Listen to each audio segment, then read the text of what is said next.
Welcome back दोस्तों। तो आज हम इस वीडियो में किसी राजा के बारे में बात नहीं करेंगे। आज हम बात करेंगे मालदीव के बारे में। जी हाँ दोस्तों, आजकल जो हमारे इंडिया से विवाद चल रहा है मालदीव के बारे में, डीपली समझते हैं कि क्या कारण है कि ऐसा विवाद चल रहा है और क्या मजबूरी आ गई मालदीव की कि जो इंडिया से ऐसा पंगा लेने लगा। तो आप लोग इंडिया मालदीव के रिश्ते का इतिहास अगर आप पढ़ेंगे तो ये जानेंगे कि मालदीव को पूरा बसाने में इंडिया का हाथ है, हर एक चीज़ करने में इंडिया का हाथ है और इंडिया उनको पूरी तरह से मदद करता है, हर एक प्लेस पे उनका मदद करता है। यह वहाँ के लोग भी जानते हैं। और मालदीव की जो पहली गवर्नमेंट थी वो इंडिया के साथ पूरी मिली जुली थी और मालदीव का पूरा जो खर्चा निकलता है वो टूरिज़्म से निकलता है। 70% लोग इंडियन टूरिज़्म जाते हैं मालदीव पे अपनी वेडिंग और इन्जॉय करने, अपनी वेडिंग सेलिब्रेशन करने, शादी के बाद हनीमून बनाने, इस तरीके की चीज़ें करने सब लोग मालदीव प्रेफर करते हैं। तो काफ़ी दिन से उधर से उथल पुथल थोड़ी मोड़ी हो रही थी, लेकिन इंडियन गवर्नमेंट द्वारा कोई जवाब नहीं दिया जा रहा था।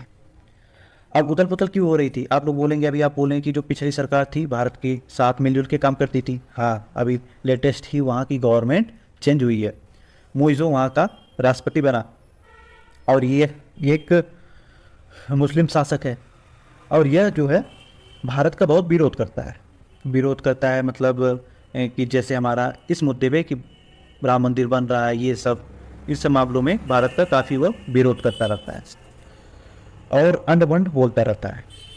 तो हमारे प्रधानमंत्री जी काफ़ी समझदार हैं और बहुत चालाक भी हैं। उन्होंने क्या किया, ये सब देखते हुए धीरे से एक दिन लक्षद्वीप का टूर कर लिया और वहाँ पे जाके अपने कैमरामैन के बोला, चल भाई थोड़ा सा फ़ोटो खींच दे और थोड़ा सा सोशल मीडिया को तहलका मचा देते हैं। तो भाई फिर सोशल मीडिया पे फ़ोटो वायरल कर दिया गया और बस नॉर्मल इतना लिखा गया कि कभी आइए, लक्षद्वीप एक इंडिया का पार्ट है, वो भी आप लोग घूमने आइए। अब इसके वजह से मालदीव के जो नेता थे नाराज़ हो गए और जो है फिर इंडिया के बारे में उल्टा पुल्टा बोलने लगे। आप लोग ये सोचिए, यह नाराज़ होने वाली कोई बात है? अगर हम अपने घर पे किसी को बुला रहे हैं, आइए आप खाना खाइए, आइए ये करिए, मेरा पड़ोसी नाराज़ हो रहा है, क्यों उनको बुलाएं? आपका घर अच्छा नहीं, आपके घर क्यों खाना खाएंगे? ऐसा सीन होता है? ऐसा नहीं होता है। तो मालदीव क्यों नाराज़ हो गया? उसके पहले तो कभी नहीं नाराज़ होता था। इतने प्रधानमंत्री कुछ भी पोस्ट करते थे, बोलते थे यहाँ पे आइए, वहाँ पे आइए, गुजरात आइए, गोवा चाहिए, यहाँ पे जाइए। तो रीज़न इसका ये है कि चाइना पिन मार रहा था और चाइना पैसा दे रहा था मालदीव को कि इंडिया को बायकॉट करो, इंडिया के सैनिक वहाँ से हटाओ। अब चाइना ऐसा क्या क्यों कर रहा था? चाइना के इसमें क्या फ़ायदा है, आप लोग सोच रहे होंगे। चाइना का फ़ायदा ऐसे है कि चाइना हमें हर तरफ से घेरना चाहता है। जैसे कि पाकिस्तान से दोस्ती बना चुका है, इसके बाद चाइना से हमारा खुद बॉर्डर लगता है। अब इसके बाद तीसरी साइड से वह जो है मालदीव से भी हमें घेरना चाहता है। अब आप लोग ये सोचेंगे कि चाइना हमसे क्यों हमें घेरना चाहता है? तो ये सोचिए कि हाल ही दिनों में चाइनीज़ को कौन सी कंट्री परेशान ज़्यादा की है और कौन सी कंट्री उन्हें मार के लखेड़ी है? कोई नहीं, ना अमेरिका ना रूस, कोई नहीं। यह काम सिर्फ किए हैं इंडियन सोल्जर। तो इस चीज़ से चाइना काफ़ी चिड़ी पड़ी है। अब भारत पांचवी अर्थव्यवस्था भी बन गया है, इसके कारण चाइना को बहुत खतरा हो रहा है और चाइना धीरे धीरे यह समझ रही है कि भारत धीरे धीरे अब आगे बढ़ रहा है। अब भारत में बहुत सारी चीज़ें मैन्युफैक्चर हो रहे हैं। भारत अपने डिफेंस सिस्टम पे काफ़ी फोकस कर रहा है, कोशिश कर रहा है कि जो हथियार बाहर बनाए जाते हैं वो हमारे देश में बनाए जाएं। पूरा प्रयास उसका चल रहा है और ऐसा नहीं कि बड़ी बड़ी कंपनी बना रही, छोटी छोटी कंपनी बनाती हैं। तो इसके कारण चाइना मालदीव को पिन मारता रहा है। अब मोइज़ो चच्चा बेवकूफ़ी में फंस गए, इंडिया का कर दिए विरोध। अब इंडिया के लोग काफ़ी जवाब देने लगे, पूरा हैशटैग लगा के बाइकॉट ट्रेंड करने लगा मालदीव के खिलाफ। अब हमारा लक्षद्वीप सब लोग जाने लगे। मालदीव की बहुत सारी टिकट कैंसिल हो गई। अब जब वहाँ के कैंसिल हो गई तो खलबली मच जाएगा। वहाँ के लोगों के बीच में खलबली मच जाएगा कि यार अब कैसे होगा हम लोग का सारा काम, जब टूरिज़्म ही नहीं रहेगा तो पैसा आएगा कहाँ से।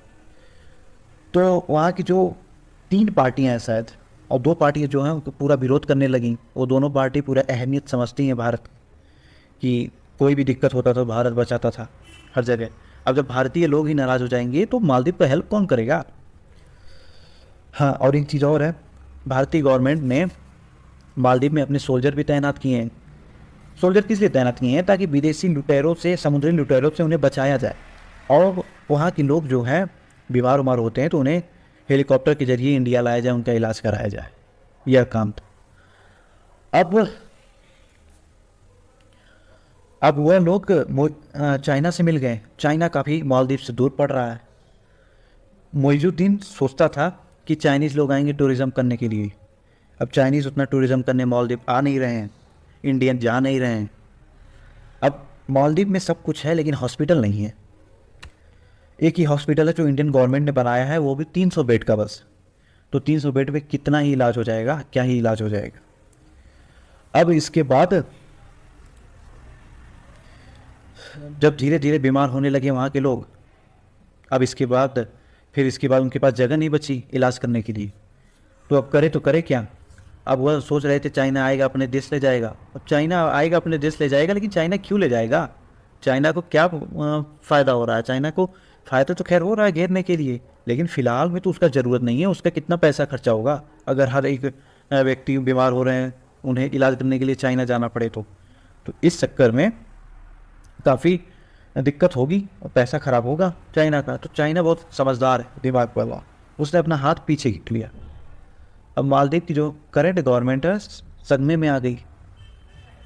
अब ऐसे में तो इनका गवर्नमेंट गिर जाएगा, पूरा सरकार गिर जाएगी, और परेशान कि किया तो किया जाए अब कैसे। तो इन्होंने फिर श्रीलंका से मदद मांगी कि क्या आप अपना हेलीकॉप्टर हमारे पास भेज सकते हैं, हम अपने लोगों का इलाज आपके यहाँ करा सकते हैं। अब आप लोगों ने हाल ही में न्यूज़ सुना होगा, श्रीलंका खुद क्राइसिस से जूझ रही थी, तो उसको भारत ने काफ़ी पैसे से मदद किया और उनको अपने बिजनेस में मिलाया, तब उनकी कंट्री काफ़ी ऊपर धीरे धीरे ग्रोथ की। बस यही सब रीज़न है, इसी के कारण मालदीव और इंडिया का थोड़ा सा विवाद हुआ। अब मालदीव वाले जितने हैं सब माफ़ी मांगते घूम रहे हैं, नहीं हमारे कहने का मतलब दूसरा था, आप समझ गलत हैं, ये है वो है, ताम है जाम है। ये है complete history. So thank you so much, next video में मिलते हैं।